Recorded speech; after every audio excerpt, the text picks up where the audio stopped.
between the three branches of government over the years, under several governments of Liberia.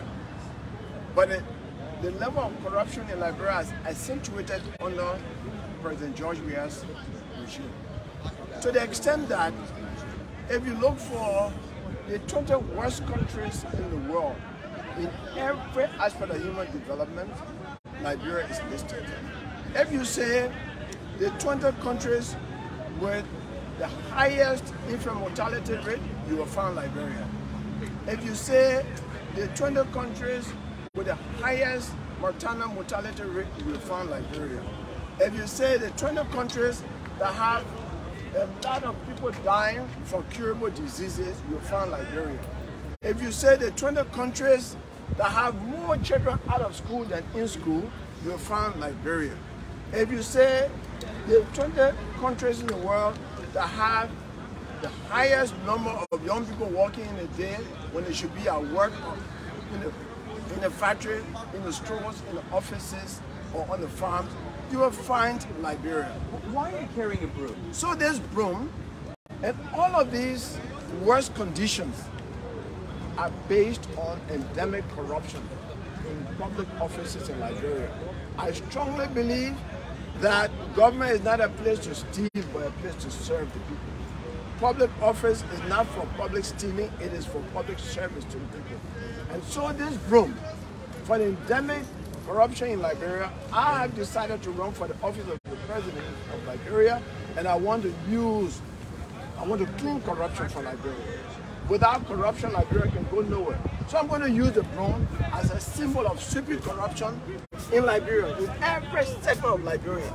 And the two branches of government are always controlled by the president of Liberia. The president of Liberia has strong influence here, to the extent that if there are bad laws that the president wants, this legislation that should be representing the people will pass it without thinking for the people, because most often they are bribed. They take brown envelopes to pass bad laws.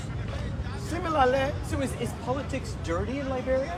Very dirty in Liberia, it has been. And some of us... What is dirty? Just explain to me. Politics, governance itself has been really dirty. And because governance has been very dirty, those of us who challenge bad governance in Liberia have done so at the risk of our lives and losing opportunities.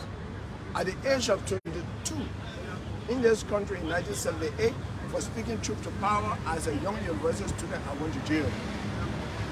Under President George in the military time in the 1980s, I was beaten on that university campus when I was a teaching assistant for standing on the side of truth and standing against bad governance.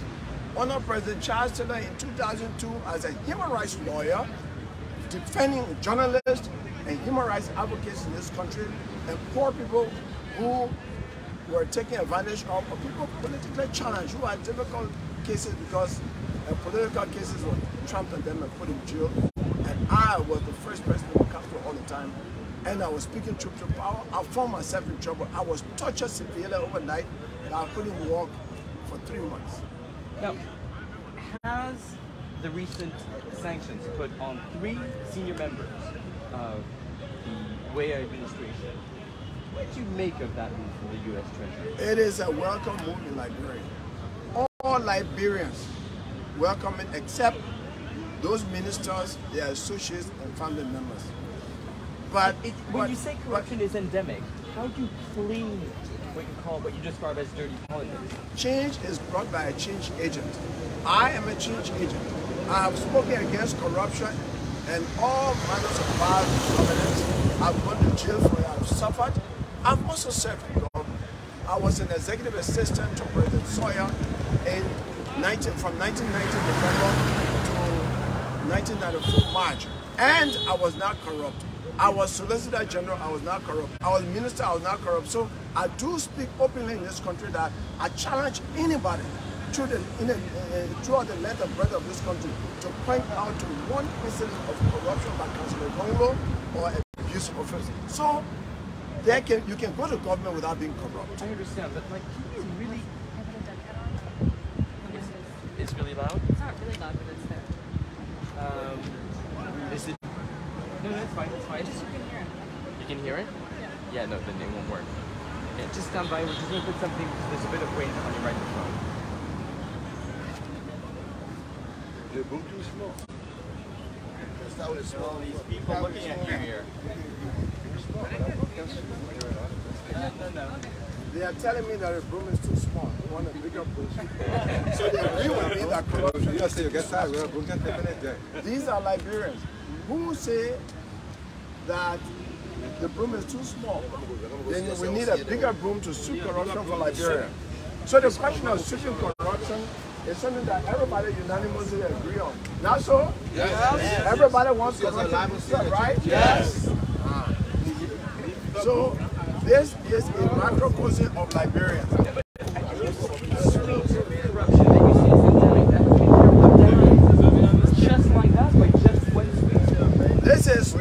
This is my strategy for sweeping corruption. Now let me tell you, change begins with a change agent. Mahatma Gandhi said, be the change you want to see in the world. And listen, because I'm not corrupt, I've not been corrupt, I've not abused office in any manner, I'm going to use myself. Here is what I'm going to do. Corruption persists in Liberia is flourishing because of secrecy in government. I want to operate an open and transparent government. How do I do it? I will declare my assets when I take over before taking office. My salary and benefits will be on the executive mansion website for all Liberians to see. I will require of that of all ministers and officials of government in government that I will appoint, and all the government employees' salaries and benefits will be on the internet. When I do that, here is the check. My strategy is that I will have the government auditing commission. Every 3 months, I call it periodic lifestyle audit, not institutional audit. They will come to me in the office of the president and say, Mr. President, we know your salary and benefits and everything does not exceed $50,000. How come you just bought the $200,000 Mercedes in 3 months? If I can't explain, then I have gone against what I promised the Liberian people. I will resign from office. But I will not do such disgraceful thing. Therefore, if any minister in my government does that, can I explain a $300,000 house in Benin? I will dismiss it immediately and turn it over to the Anti-Corruption Commission for full investigation and prosecution. Why is it so endemic, corruption in Liberia? What's wrong? What's not functioning? And why are people going out on the streets now to protest against it? Because the laws are there. Look, under the penal law, we have chapter 12 of the penal law that is for promoting integrity in government. But there has not been respect for the rule of law by those who have governed this country. It is lack of respect for the rule of law that is stimulated by greed and selfishness that is causing corruption to be so endemic. And let me tell you, because corruption has been so endemic in Liberia, we fought war. In fact, there was a military coup, and the major reason for the military coup in 1918 was rampant corruption by the one-party government that was in power, the Truly Party. Then we fought 14 years of fratricidal civil conflict because of bad governance. It was not because of tribal differences. Yes, but George Weah says that he is fighting corruption. What do you have to say to that? That he's getting rid of dirty politics. It is the biggest untruth that I've heard from any leader in this country. I tell you, do you believe that George Weah is fighting corruption? No way. No way. Not me saying it. They, Liberians, from all over the country, they represent the 15 countries of Liberia. They said, with a chorus right now, I just asked them a question. I didn't suggest the answer to them.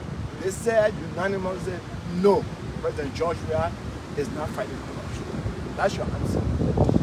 When you have dirty politics, what happens to the country? What clean politics look like?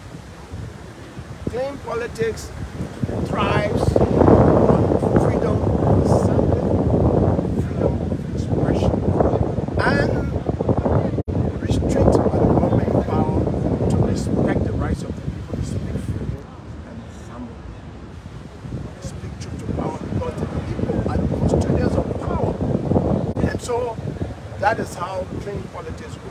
Dirty party politics lead to disappearances of people, unexplained deaths, and the killing of people under mysterious circumstances. That's what dirty politics does. Trumping up charges of people and putting them in jail arbitrarily. We don't want that. We've been through that. Why now?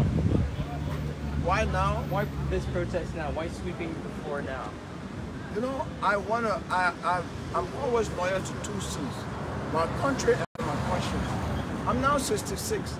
I do not want Councillor Gongloe, the human rights advocate, the advocate of good governance, to reach 90 years old helpless and be judging myself. So if you know you have the answer and you have the commitment to change things, why didn't you step forward? I am stepping forward, so I don't feel guilty when I'm helpless. Thank you, Councillor. We want to see you groom a little bit. I also wanted to have a shot of people looking and from behind. You can do a cutaway. We're going to talk. Cutaway from behind them, and face, and then sweeping. The interview's not over. Tell us. You can interview me for 5 hours. I never get tired talking about Liberia. It's an ambitious plan. A promise that has been made by other politicians. Why are you? What's the difference here? My track record.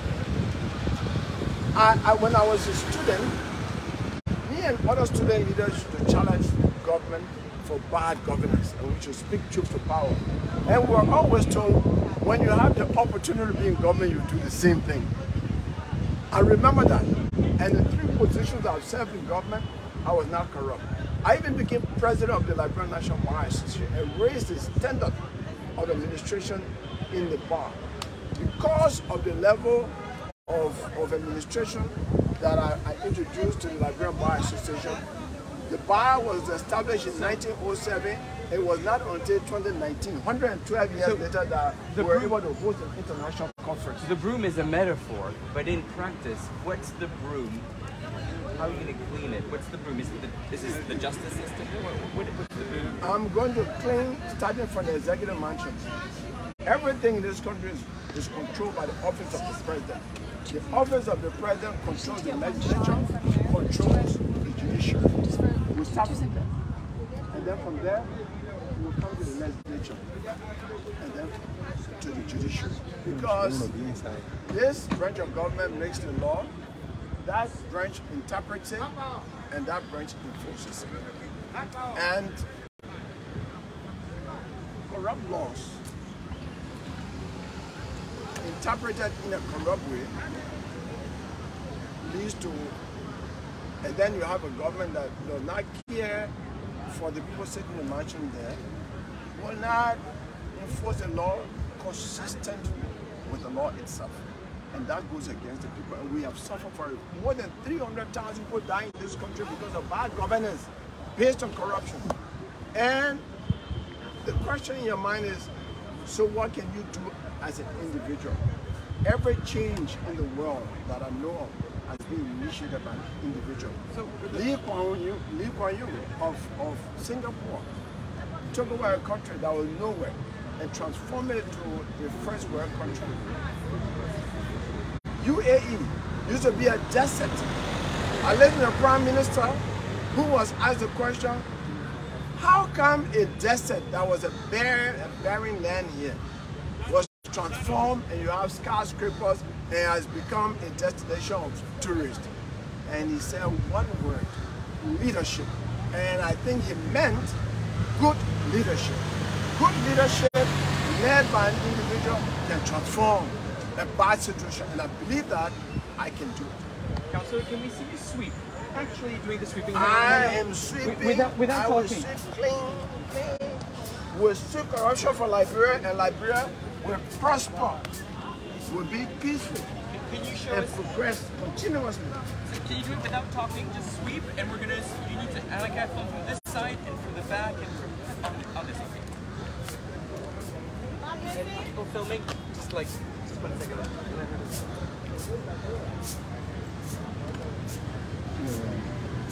So.